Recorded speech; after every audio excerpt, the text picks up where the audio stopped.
Okay, today is March 20th, and we're continuing our interview. And we were last talking about when both of you ended up in Utrecht together and had joined the student club Unitas, but hadn't yet met. So we're now coming to the beginning of the love story. Well, to give a little bit of background of my life there, as my parents had told me not to hurry, I didn't, and partly because of a very good friend. When I came to Unitas, my brother had been a member already for a year and made friends, and one of them was a guy named Anton Koolhaas. And he became my best friend, actually. Anton Koolhaas had the ability to see things in people that they were not aware of. He saw in my brother a good actor, and he was. My brother got the main role in a play that they actually traveled through Holland with. And when we met, one day he told me to write a poem for the student magazine, Vius Voco. So he said it had to be about a chair, so I wrote a 4-line poem about a chair. Actually,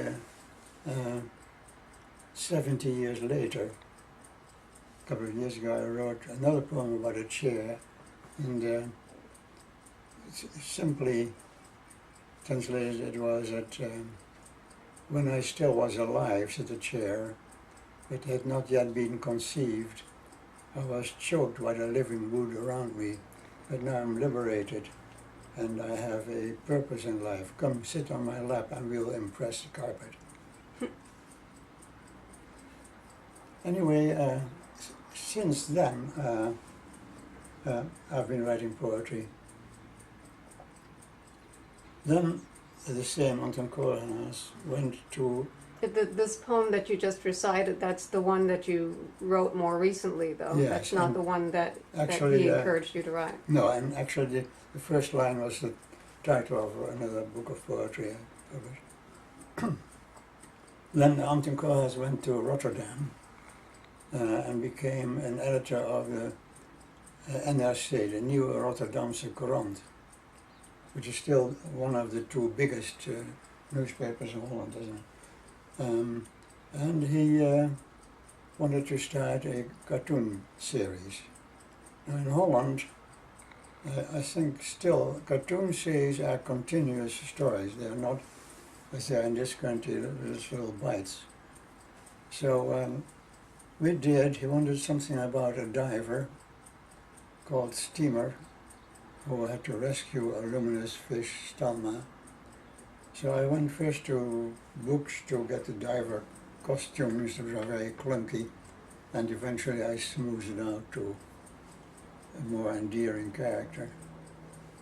We did the full year, which ended that story, and then we started another story. And I was still drawing.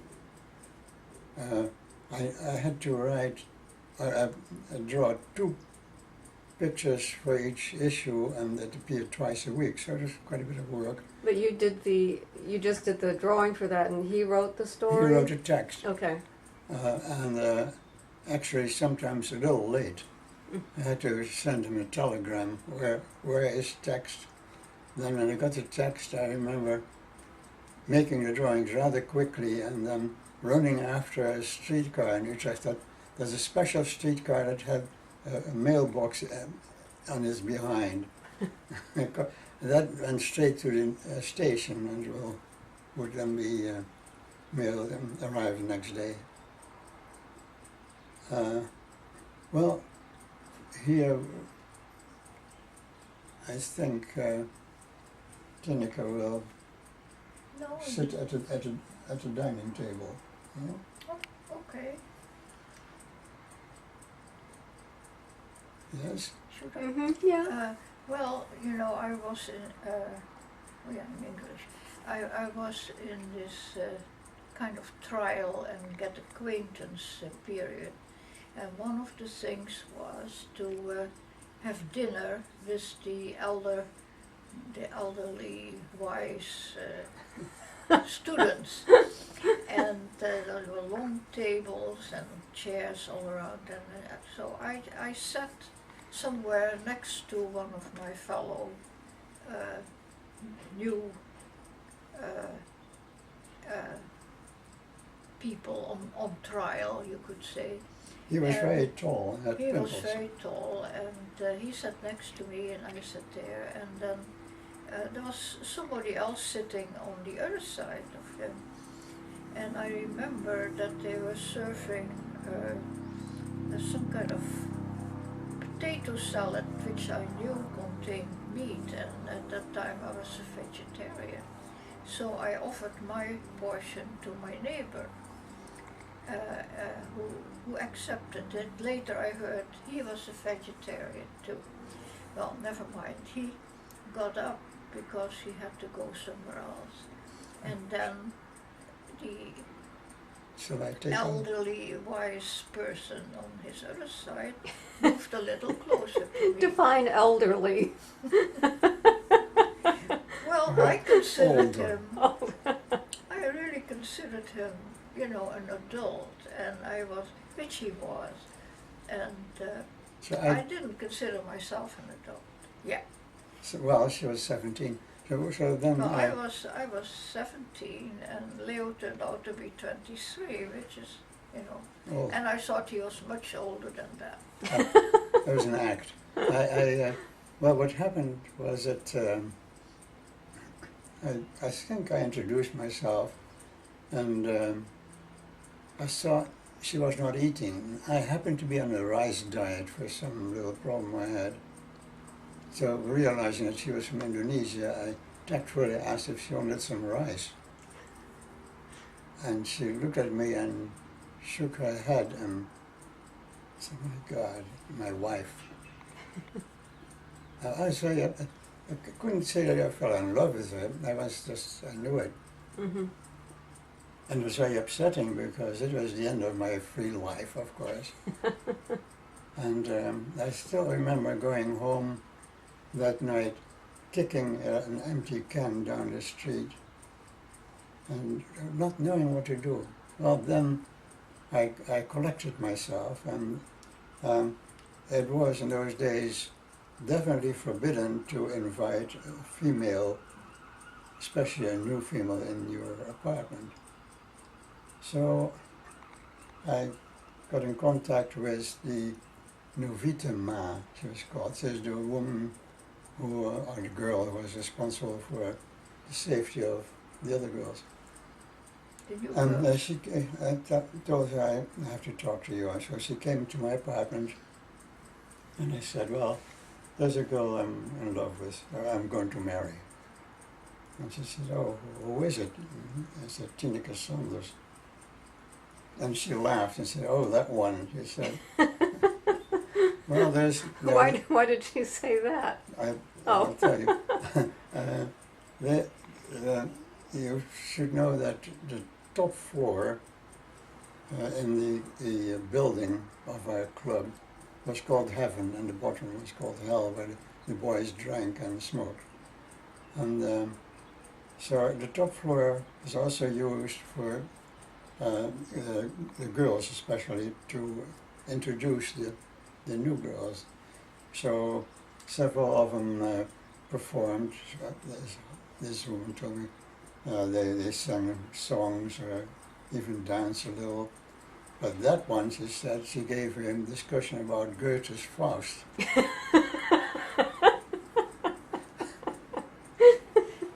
Well, let me interrupt for a moment. But that they were introducing the girls were introducing themselves to each other, or No, to the elderly girls. to the elderly girls. Listen Yeah. what it was. This room was really the special room for the women. Yeah. But when there was a party and the men got drunk, they chose that room to sleep out the worst of this situation. In the girls' I didn't quarters? know that. You didn't know that. Oh. We No. knew that, and we were not happy about That's too that. late now. But anyway, we had a getting together, and as you do as a teacher, a student, do something. Introduce one of your interests or one of your talents, and I introduced one of my interests. Good as fast. Well, when I was in that position, I went on the stage and drew caricatures of the elderly students. Were they impressed with that, or? Yeah, I got a standing ovation. So, coming back to Anton Koolhaas, I would like to add that, well, he was in love with a girl, and that didn't work out, and he fell in love with a girl, Lind, the daughter of an architect, and they got married, and they produced a son, Rem Koolhaas, who is a very famous architect now.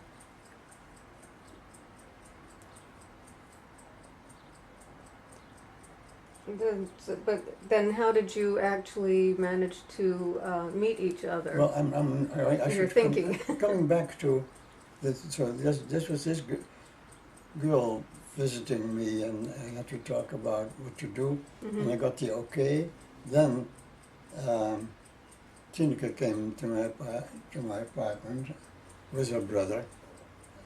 Ed was a sports fan, and a real fan, because he didn't do it, he just talked about it. And he spent at least 10 minutes explaining how you throw a disc.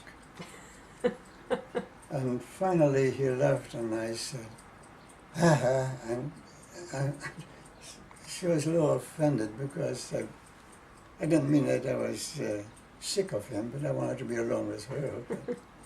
So then I told her, well, this is unusual, a visit by a girl. I got permission to do it, but I have to explain that I think this will be more than friendship, and if it cannot be more than friendship, I cannot see you again, ever. And this was the first time you'd officially met.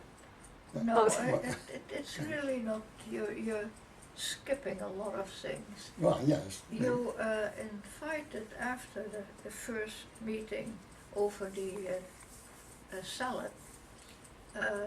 You invited me to go and look at some exhibits.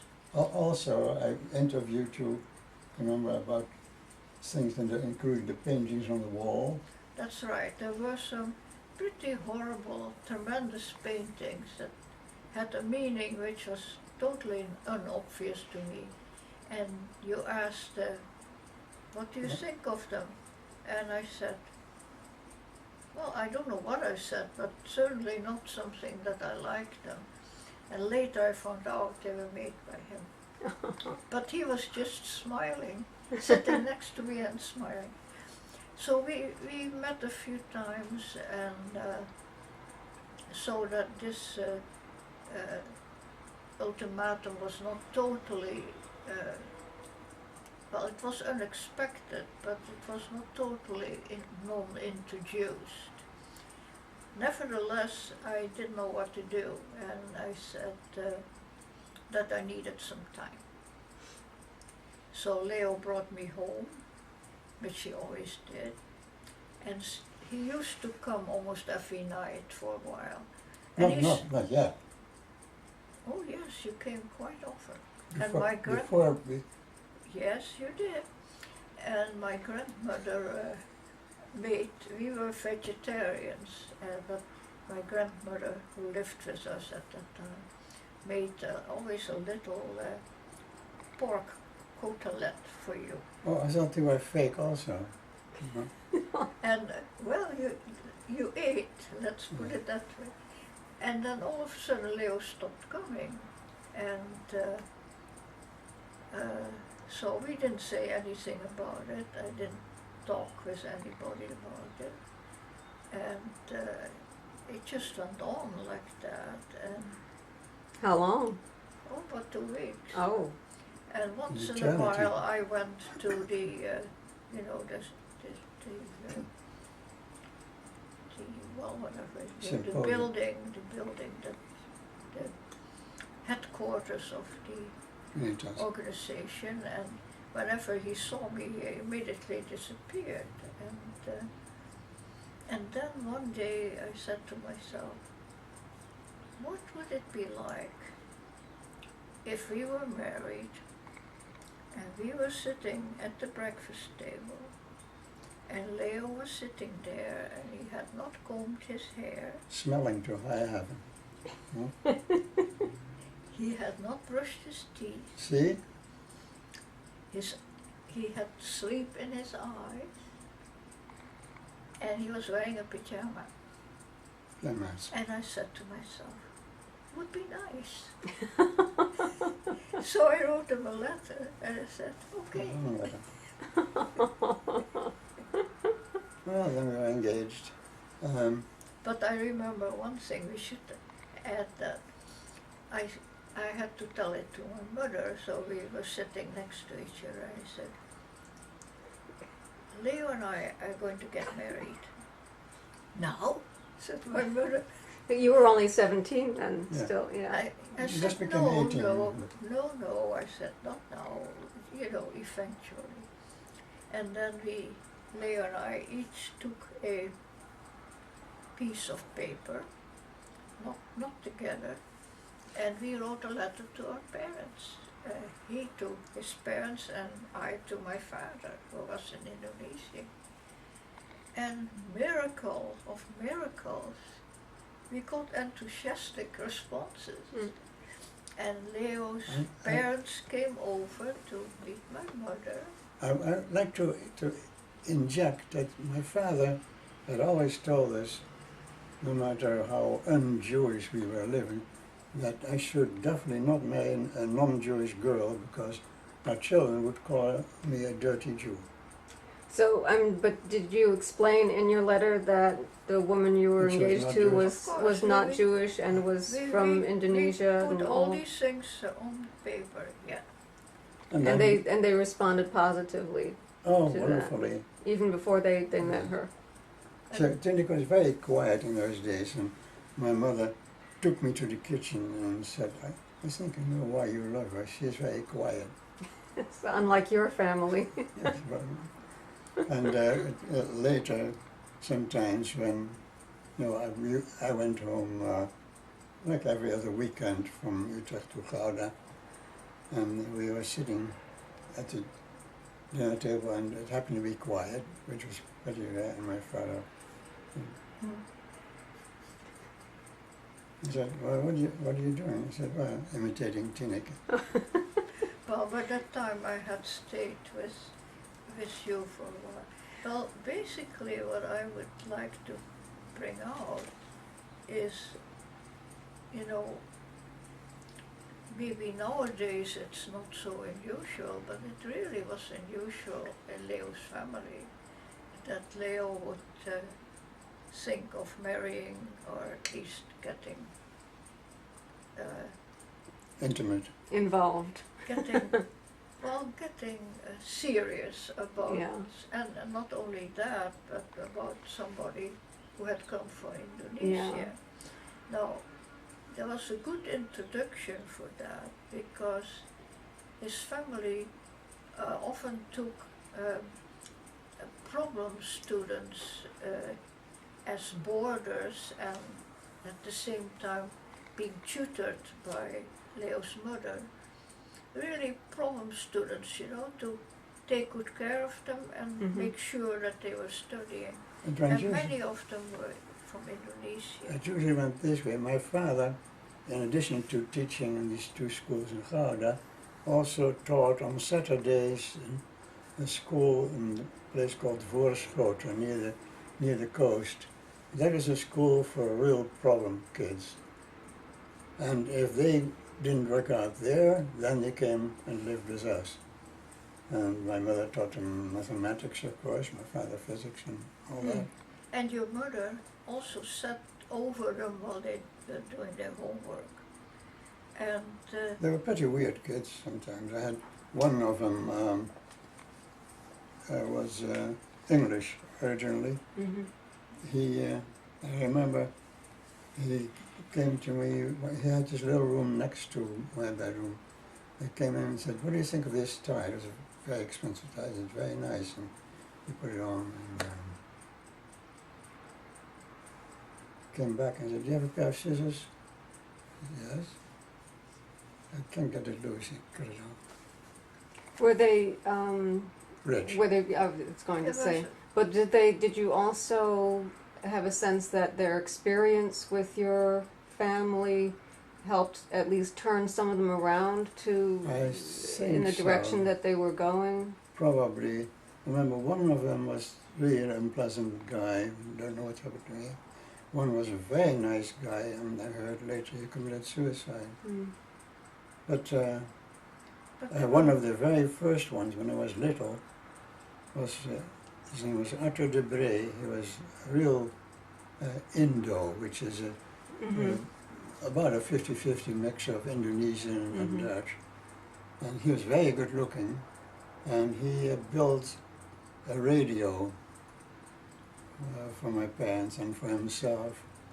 When the radio was just started, he used a sugar bowl with two handles as an insulator, having the wire to one, hooked to one, another wire to one. That Mm. acted also as a safety thing or so.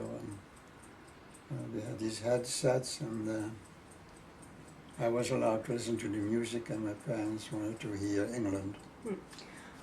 Mom, getting back to the religion aspect of it, Mom, how did your mother and father respond to your being engaged to somebody who is Jewish, given the background that you had? It was not an issue.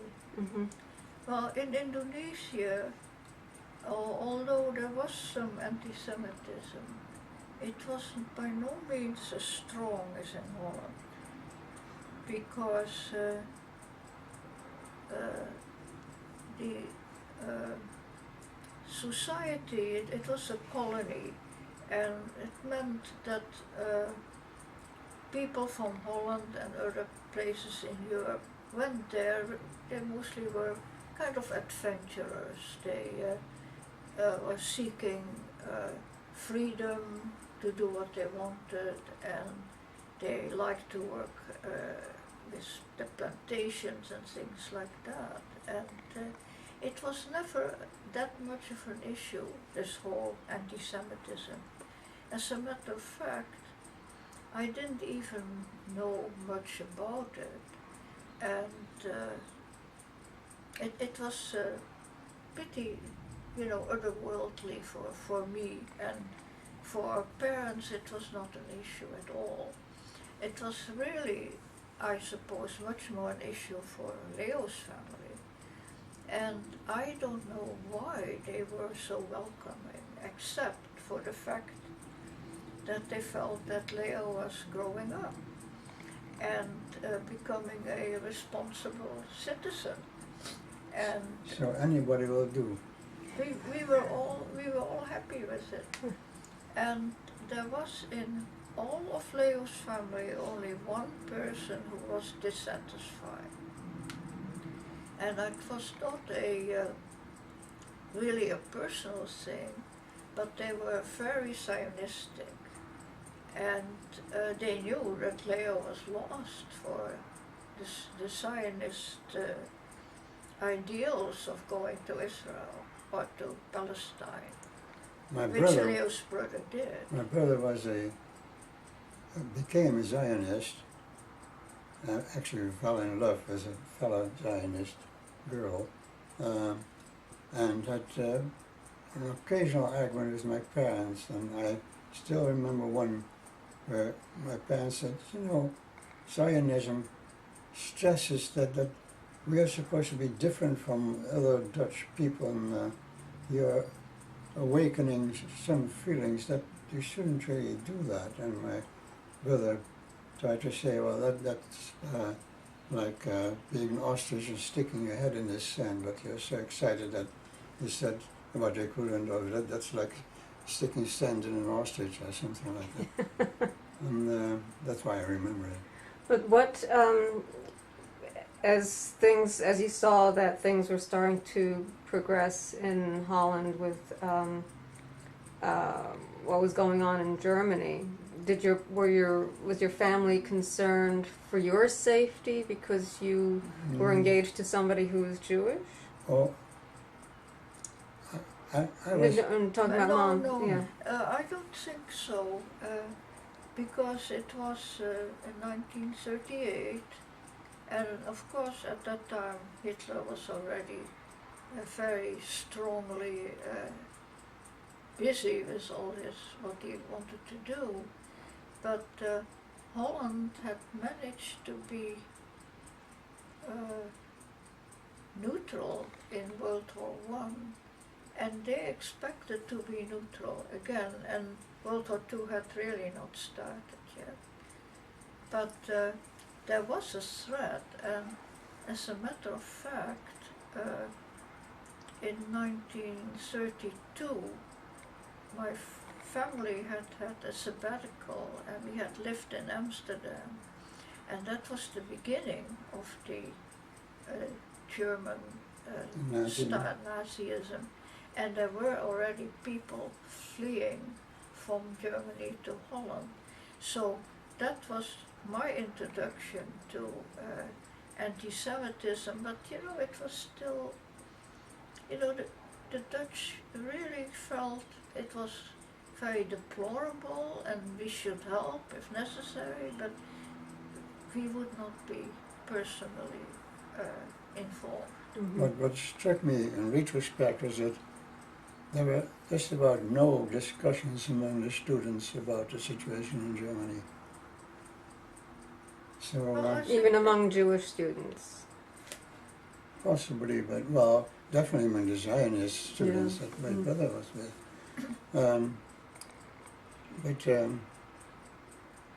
Did people not fully realize what was going on, or was it also sort of a I think that head in in a the dream sand? world, Yeah. including the idea that Holland could defend itself. Mm-hmm. Yeah, and by and large, it was unpopular in Holland. People were indignant about what happened, and they took in a lot of refugees. Mm-hmm. So they thought that that's what it would be, that Holland would be a safe haven. But there were Nazis, Dutch Nazis There too, were, yeah. organized, Yeah, Mm-hmm. and they had and they did. greetings and They did. It was considered ridiculous, Nazism. Mm-hmm. And when Germany suddenly invaded, which is the next part of our. shall we continue in? Yeah. Mm-hmm. Well, I think. As far as religion is concerned, in my opinion, Leo's family were kind of ethnic Jewish. Mm-hmm. Definitely not Christians, but not really observing. They were not very religious. So more cultural tradition rather Yeah. than religious hardly theology. kosher even. Yeah. Yeah, Yeah, and, that's and one of the when we got serious about it, I said to Leo, "Do you want me to, Convert. convert?" Because I knew that happened. Frankly, I had read a book about that, Of course. and Leo said, "Why should you do something which would bring you in a position that I know that I do not share?" So we never talked about it again.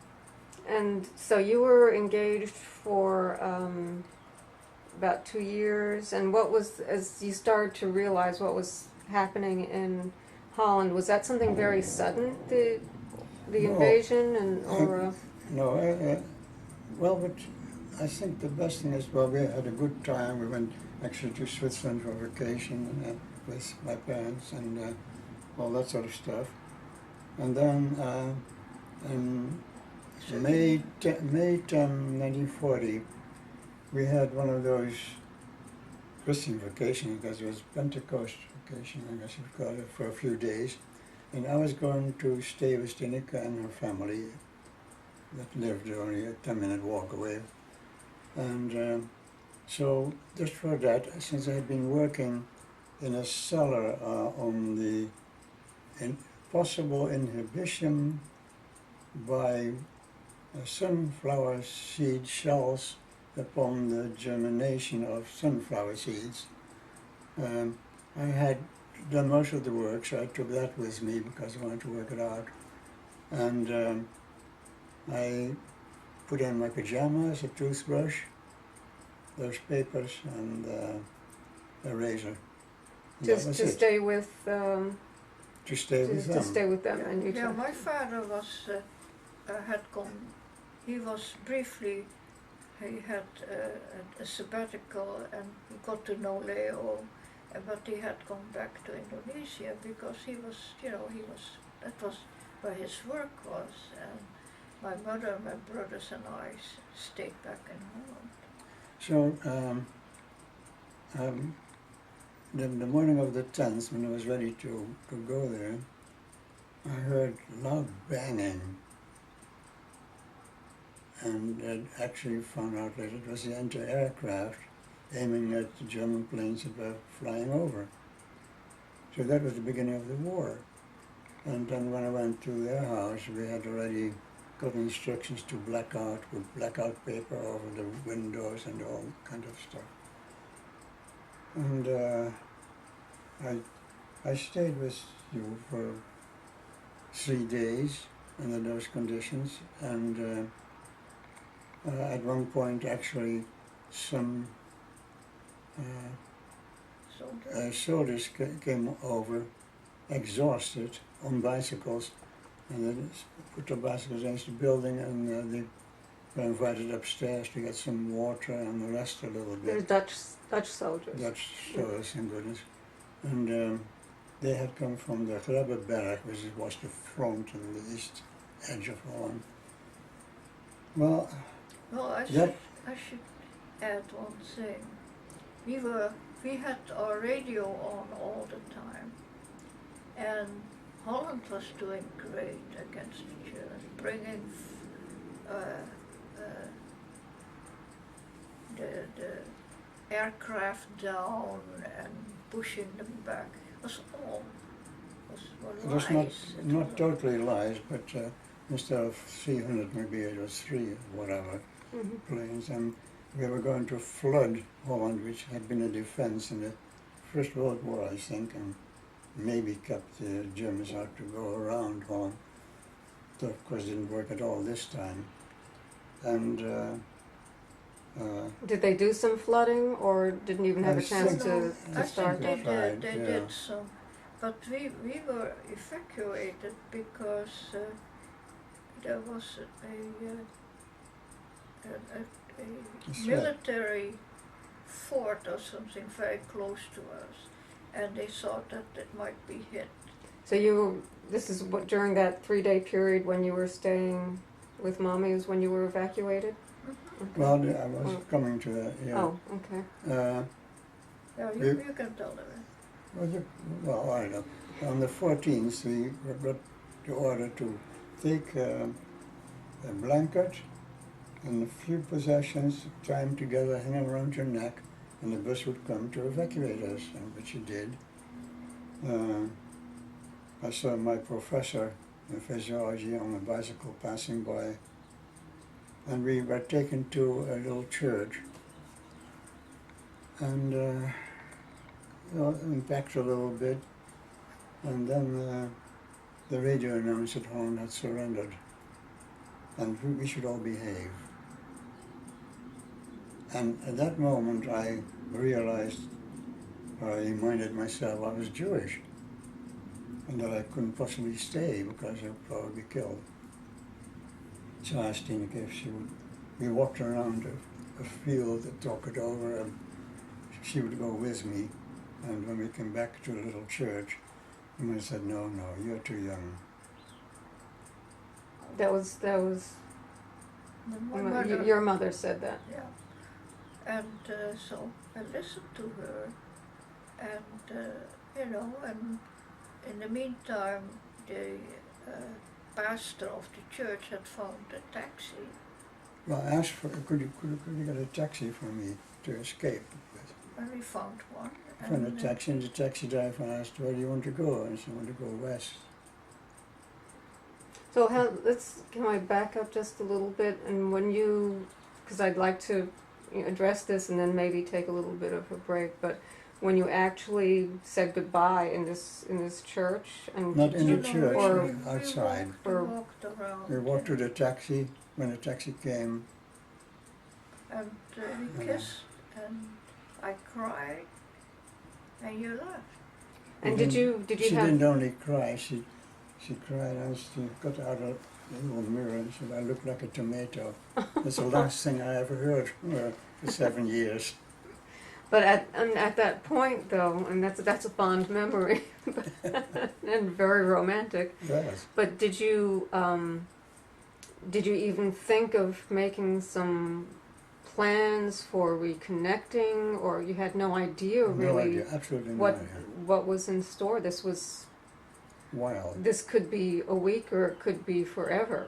Yeah. So it was The chance of dying was well, as we were waiting before all this happened, and when there was still daylight, there were ashes falling down on big pieces of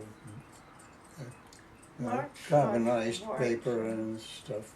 And later we found out they came from Rotterdam, that had been bombed for no reason really, just to make one surrender, I think. Well, Mm. that was the reason. Yeah. And that was the reason they capitulated. Yeah. So are you comfortable taking a little break, up to the point where you actually separated, and then we can talk about your war experiences after that? Yeah, because they're very different, of there's course. two very different things that happen that need to be Yes. addressed. Well, I So can tell a little bit of the reaction from our side. We before had no before idea. Daddy left, or No, we Yeah, had, actually, before I left. just Yeah. a moment. We had no idea what you were going to do, and we thought, I thought, he might still. Shall we